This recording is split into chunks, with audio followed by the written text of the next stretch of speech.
Hello everyone, Tutu Mora here with the Y, bringing you tools to feel well in the body, mind, and spirit. Today we're going to create some movement through the pelvis and through the hip joint, which is going to be a really good look for some discomfort or tightness in the low back. We're going to be using a block, we're going to be using a foam roller, and one of the reasons why we can feel some discomfort through the back is that we're not super mobile through the hips. We're not able to create movement independently through the pelvis. So we're gonna be dissecting a little bit of that today. And we're gonna really allow some understanding around what it feels like to allow these different spaces to move independently. Because when things are really stuck and limited and tight, it can feel like everything just moves as a set. So when we can sort of take apart what it means to just move the leg independently within the hip joint or just move the pelvis, it allows some freedom in some of these spaces, which can take a load off the back or some of these other spaces that are constantly working as a result of the limitation or the stuck adhesion that we're feeling through some of these like general spaces. So let's put that into movement so we can feel what that means. I'm gonna lay a block down so my head remains in line with the spine, and I'm gonna lay a foam roller out here for my outstretched leg. And so let's find a comfortable side lying position. And the roller is here so that our leg stays relatively aligned with the hip height or within the hip level. Now your foam roller might be a little different. It might be up here. You might not have a foam roller, in which case you can roll up a bath towel and that will work just fine. But what I want us to think about here are two bony landmarks. Let's think about the hip bone and let's think about the bottom of the rib cage. And what we want to accomplish here is lengthening the trunk. We want to think about moving the pelvis, which means our rib cage is going to stay stable. And we're going to glide the hip bone away from the bottom of the rib cage, and as a result, it'll feel like your leg is gliding away along the roller. And then we're gonna gather that hip bone back in towards the bottom of the rib cage. We're lengthening away, and we're drawing back in. Lengthening away, drawing back in. Now, if you're feeling really stuck or sticky in this space, it could feel like a big stretch. It could feel like no movement is possible, in which case you just get to meet yourself where you're at, find movement where it is possible. Or you may notice a couple of these other compensations. Your knee just might want to be moving for you, which we also don't want. Your foot might just be flexing for you, which we also don't want. All of those compensations are robbing you of the opportunity of moving your pelvis. As well, your rib cage might want to just be pushing forward as you reach away. So place your hands on your body. Notice what your body is doing. Is it moving where you want it to move? So taking a couple minutes here to notice what your body naturally wants to do, and can you come back to who's doing the moving? Okay, so let's take this a step further. Let's find some length. Let's lift the leg to the hip height and just hold the stability here for a moment. Breathe into your body. Now our pelvis is gonna stay stable. So who was previously moving? Our pelvis. Now it's gonna stay steady, and we're gonna move our leg through the hip joint. So we're gonna externally rotate that leg through the hip joint. Notice how we're not just leaning back. We're stirring the femur head within the hip joint, and we're gonna bring the leg down to tap the roller. We're gonna bring it back up. We're gonna rotate that leg back to neutral. Find a slight internal rotation. Leg comes down to tap the roller. Bringing it back up, rotating to your external rotation. Bringing the leg down to tap the roller, and again, like you're creating a little arc with your leg, internal and external rotation, because again, we're stirring the femur head within the hip joint, or the acetabulum, if we want to use the anatomical terminology. We're rotating while we keep that pelvis stable. Now, let's talk about a couple compensations that might want to happen as we're moving.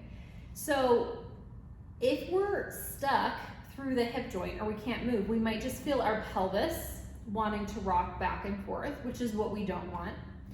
We might just feel our foot moving back and forth, which is what we also don't want. It can be kind of confusing to think about, how am I moving my leg? Is the movement beginning from my hip, from within the hip joint, or am I starting it from the ankle? And that can take some practice in sensing into your body, feeling into these different spaces, observing, so you can notice, where am I moving from? Where am I limited? Because your body is so intelligent. It is going to try to follow your directions based on your habitual patterns of movement. So if because of whatever reason, you're really limited and kind of stuck up here, your body's gonna move in whatever way it can. And so if you're having trouble moving through your hip joint, your ankle is gonna be like, I kind of know what you wanna do, so let me try to help you out, but this is the only way that I can think of to do that. So if that's you and you're feeling really limited, see if you can feel into what's possible, even if it's just a little bit of movement here. External rotation down to tap the roller, lifting it back up, even if it's just a little movement. A teeny tiny bit of movement from the hip joint is better than a ton of movement just through the ankle for this particular exercise, because our whole goal is restoring some movement of the hips. So taking that back and forth, and then go ahead and rest that leg back in the roller, and let's return to our glide. Now, who's doing the moving? The pelvis is moving again. We're extending that hip bone away from the bottom of the rib cage, gathering it back up towards the bottom of the rib cage.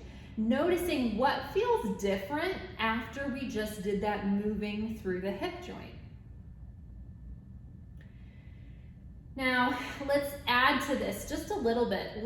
As we extend the leg away, allow your arm to take itself overhead. So in addition to lengthening your hip bone away from the bottom of the rib cage, think about your rib cage gliding away from your hip bone. So you're creating space in two directions through your trunk here. And then as you gather that hip bone back in, the rib cage also gathers in, arm comes down to your thigh.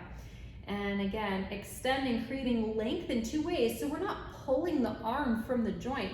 Think about your rib cage extending away, which doesn't necessarily mean shoulder moving up towards the ear.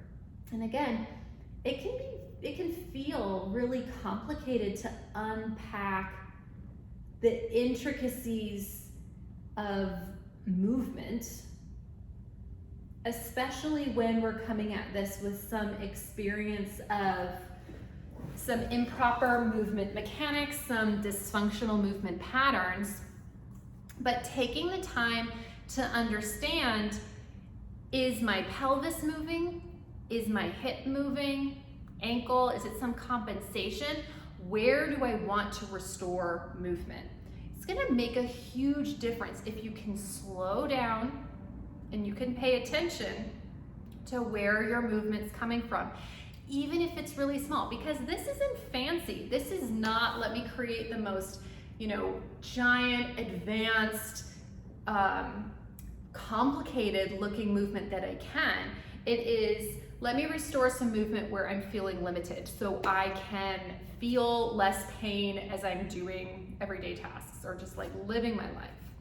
So something that you can do between sides is just lay flat. Lay flat, legs can be long, arms at your sides, and just kind of feel into your body and notice what do the two halves of my body feel like after I completed that exercise? Does one side of my body feel longer or more at ease? Is there less tension?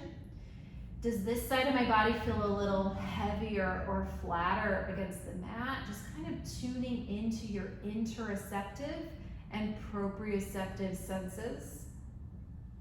You can also walk around and kind of notice, what does it feel like to move around after only having done one side? Sometimes feeling the difference side to side can give you a better understanding of why we did what we did. So let's take this to the other side. And as always, we know that it's not going to be an identical experience, nor does it have to be. And everybody has a little imbalance side to side. You know, we all have like different experiences in our bodies. So, you know, in addition to just handedness, there are a lot of reasons why we might have a little bit of a different experience side to side. Okay, so we get to lay down, leg is outstretched.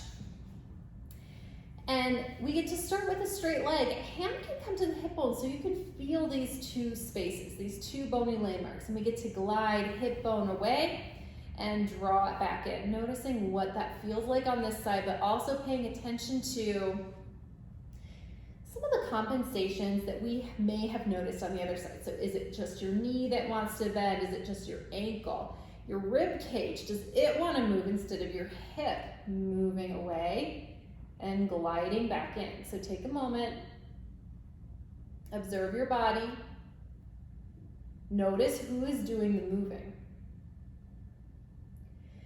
And then let's hold that leg extended, lifting to the height of the hip, and let's start our rotation. Stirring that leg within the joint. External rotation down to tap the roller, bringing it back up. Internal rotation down to tap the roller. And again, as you continue making this little arc with your leg, noticing who is doing the moving. Is your pelvis rocking back and forth? Is your ankle, is your foot just wanting to create this instead of your whole leg? Imagine your leg is like a baseball bat and you can only move from this end of that baseball bat. Taking a couple here, feeling what muscles need to work to support the movement happening through the hip. And again, even if it's just a little bit of movement happening in the right place, that is so much better than a lot of movement happening in a different place, because that's not working on the limitation that we're experiencing in this area. Couple more.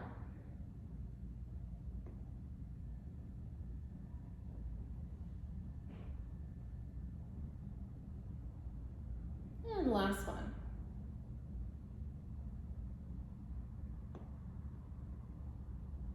And then setting that leg back down, let's come back to our glide. Back and forth, adding in that arm.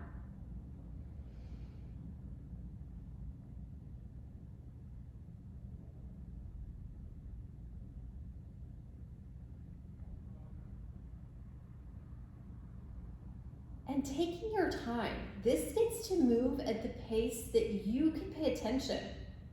Because remember, when we're moving really quickly, we don't have the attention, or we're not applying the mindfulness or the consciousness to disrupt the pattern of movement we're used to. If the pattern of movement we're used to is dysfunctional or is causing us pain, that means we need to disrupt that pattern and try something different. Try something more functional. So take your time, notice who is doing the moving, and then we get to take a walk around. Notice how it feels for your legs just to move through the hips, allowing your pelvis to do its natural movement as you're walking.